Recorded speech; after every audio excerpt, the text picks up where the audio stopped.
በችግር ቀን ሰው አብሮ አይቆምም። እንኳን ሰው የራስህ ጥላ ጨለማ ሲሆን ይከዳል። ጥላን የምታየው ብርሃን ሲኖር ነው ሲከተል የምታየው። የራስህ ጥላ ብርሃን ሲኖር ይከተላል፣ ጨለማ ሲኖር ይሸሻል፣ አይታይም።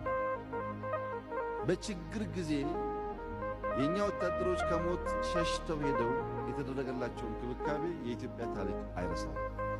ይሄን እንድንክድ እንድንረሳ እንድንሳደብ የሚፈልጉ ኃይሎች ሞኞች ናቸው። አናደርጉም። በጣም ነው የምናመሰግነው የኤርትራ ሕዝብና መንግስት ስላደረገው ነገር።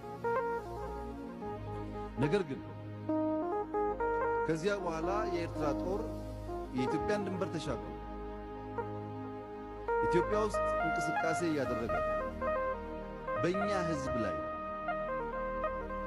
በጥፋት በሚገለጽ ማንኛውም መንገድ የሚያደርጋቸውን ጥፋቶች አንቀበልም።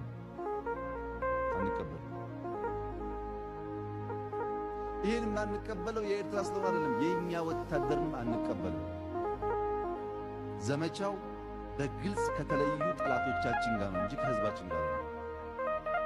እናንተ ከለውጡ በኋላ ያወጣችሁት አዋጅ በየትም ዓለም ላይ የለም። ተራማጅ አዋጅ ነው፣ የትም ዓለም የለም። በዚህ ሊወቅሱ የሚፈልጉ ኃይሎች ድጋሚ ማሰብ ይኖርባቸዋል። ከልባችን ነው እኛ ተሰደው የመጣውን ሰው የምንከባከበው። ብዙ የኛ ወንድምና እህቶች ተሰደው ስላሉ ጭምር እና ወቀሳው ትንሽ የሚዛን መሳት